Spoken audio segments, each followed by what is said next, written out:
तिलौथू प्रखंड कार्यालय परिसर में बिहार सरकार कृषि विभाग द्वारा जिला कृषि पदाधिकारी के आदेशानुसार एवं आत्मा के सौजन्य से प्रखंड स्तरीय रबी कार्यशाला सह प्रशिक्षण कार्यक्रम आयोजित किया गया, जो रबी वर्ष 2023-24 पर चर्चा किया गया। इस रबी कार्यशाला में बिहार सरकार की चल रही सभी योजनाओं को जानकारी दी गई। साथ ही यंत्रीकरण तथा उद्यान से संबंधित कृषि के विकास के सभी पहलुओं के बारे में चर्चा किया गया, जहां वरीय वैज्ञानिक रतन कुमार के द्वारा कृषकों को कीट व्याधि से संबंधित गुण सिखाया गया।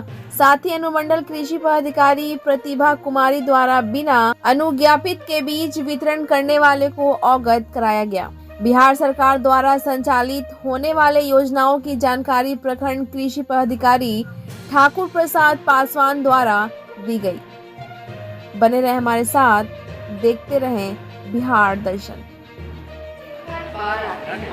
रबी कार्यशाला हो या खरीफ कार्यशाला हो, पिछले जब से ये कार्यक्रम शुरू हुआ है तब से अलग अलग लोगों ने अपनी बात आप तक पहुंचाई है और आप लोग उस चीज़ को बड़े ध्यान से सुन भी रहे हैं। कोई नई चीज़ नहीं है, नई चीज़ थोड़ा बहुत जो चेंज आता है वो चीज़ आपको अवगत कराया जाता है, नहीं तो ये प्रक्रिया जो है ये निरंतर वाली प्रक्रिया है। खरीफ में भी बीज के लिए ऑनलाइन आवेदन करते हैं, रबी में भी ऑनलाइन आवेदन किया जाता है और उसके बाद बीज प्राप्त आप प्रखंड में जो बीज उपलब्ध होता है वो बीज हम आपको दे पाते हैं।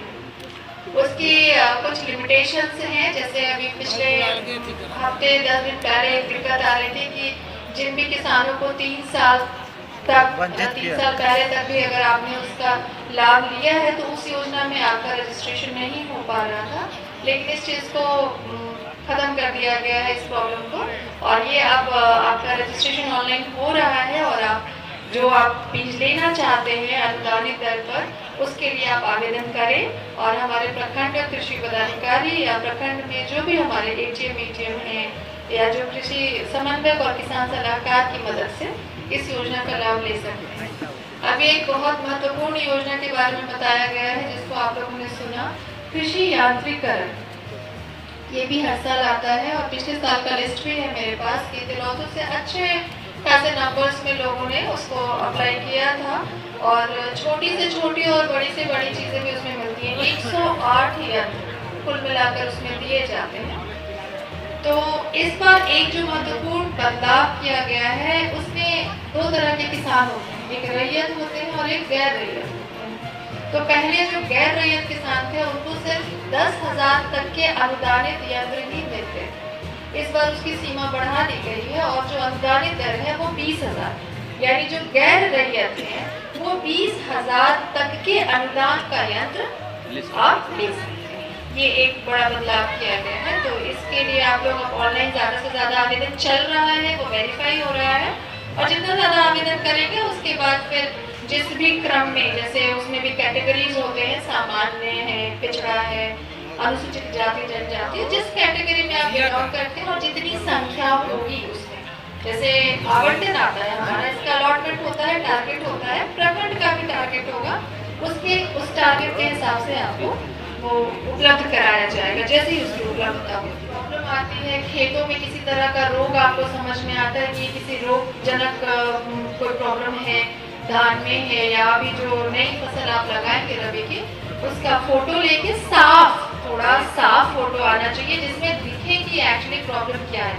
अगर पत्तियां मुड़ रही है फसल में तो वो पत्ती मुड़ किस तरफ से रही है, मुड़ने का भी देखिए तरीका होता है, या तो कॉर्नर से वो अंदर की तरफ आ रही होगी या तो बीच से ऐंठन हो रही होगी, तो थोड़ा साफ और न हो तो नीचे 2 लाइन उसको लिख दिया जाए कि इसमें ऐसी समस्या आ रही है। और कभी भी हमारे कृषि विज्ञान केंद्र के जितने भी वरीय वैज्ञानिक हैं वो हमेशा इस चीज़ को फॉलो करते हैं। हमें भी कोई दिक्कत होती है, क्षेत्र से कोई कंप्लेन आता है तो हम सबसे रेफर करते हैं और उसका आपको समाधान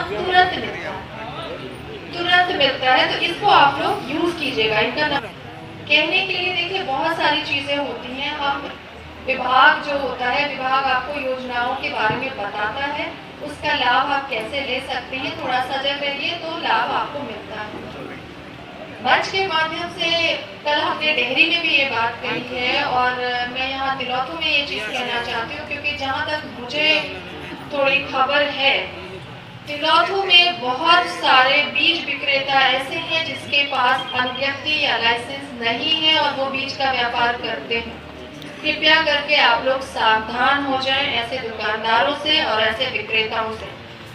देखिए, हमारे लिए ना हम एक यूनिट है। अगर आप कह दीजिए तो पूरे अनुमंडल में एक अनुमंडल कृषि पदाधिकारी है। हमारे पास 5 ब्लॉक है। 24 घंटा हम किसी की पहरेदारी ना कर सकते, है ना, करना हमारे लिए संभव नहीं है। ये पहरेदारी करने की जरूरत भी नहीं पड़ेगी। सिर्फ आपका प्रयास ये होना चाहिए कि जो लाइसेंस वाले दुकान नहीं है उनसे हम बीज नहीं लें, उनका व्यापार अपने आप खत्म हो जाए। वो बीज इसलिए लाते हैं क्योंकि वो आप खरीदते हैं, और जब कभी आपको कोई फसल क्षति होती है उसका क्लेम किसी भी हालत में आपको दे नहीं होगा, आप उसकी पात्रता नहीं रखेंगे। कारण है कि जिसके पास लाइसेंस नहीं है वो आपको रसीद नहीं देगा। कभी भी आप बीज खरीदते हैं लाइसेंस वाली दुकानों से बिना वो प्राप्ति के, रसीद प्राप्ति के आप सामान नहीं लेंगे। ये देखिए, अपनी सुरक्षा में बचाव है, तो सुरक्षा आप अपनी, ये वाली काम तो आप अपना करेंगे। जहाँ से भी आप बीज लेते हैं उसकी मात्रा और उस दुकान के पर्ची पे आप एक रसीद जरूर। ही नहीं कहते कि फसल क्षति होती ही है, यदि होती है तो आप क्लेम कैसे करेंगे कि आपने कौन सी वैरायटी का बीज लिया था, कहाँ से लिया था। लाइसेंस वाली दुकान पता कैसे चलेगी? उनके पास बोर्ड होना जरूरी है, जो नियम है नियम के अंतर्गत वो आता है।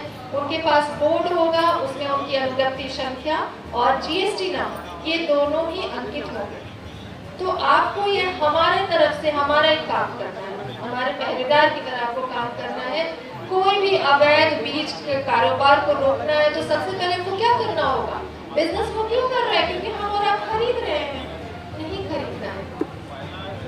किसी को अगर इच्छा होती है कि हम लाइसेंस लेते हैं, कोई आपके आसपास में कोई है जिसको कि बीज का लाइसेंस लेना है और वो चाहता है कि सही तरीके से व्यापार करे, तो ठीक है। पहले जिला में सिर्फ लाइसेंस बनता था, पर बीज का लाइसेंस अब अनुमंडल स्तर पे भी बनना शुरू हो जाएगा। यूजर आईडी पासवर्ड हमको मिल गया है, तो अगर कोई आवेदन करना चाहते हैं तो वो हमारे कार्यालय में आके भी संपर्क कर सकते हैं, और बाकी विस्तार से जो भी चीजें होंगी वो वहाँ बता दी जाएंगी कि आपको कितने का चालान लगेगा, डॉक्यूमेंट क्या क्या चाहिए। तो ये काम सर अभी शुरू हो रहा है, और अभी बहुतायत में ऐसी कंप्लेंट्स आ रही है कि दुकानें चल रही हैं, तो उन दुकानों को आपको कोऑपरेट नहीं करना, उन दुकानों से सामान आपको नहीं लेना है। गांधी जी ने चलाया था ना असहयोग आंदोलन, तो बस वही करना है आपको इनके साथ। यही एक माध्यम है जिससे ना ये दुकानें, क्योंकि देखिए हम सड़क पे चल रहे हैं तो वहां तक मैं जा सकती हूँ, लेकिन गांव के अंदर जो घर के अंदर 10 बोरी बीज लेकर के बेच रहा है, उसकी सूचना शायद हम तक नहीं पहुंच पाती और हम नहीं जा पाते। और बीज जो है वो सबसे मुख्य अवयव है आपके कृषि का। अगर बीज ही खराब मिल जाएगा तो उसके बाद फिर बाकी समस्या तो अपने आप आएगी, चाहे आप जितने भी वैज्ञानिक तरीके से खेती करें।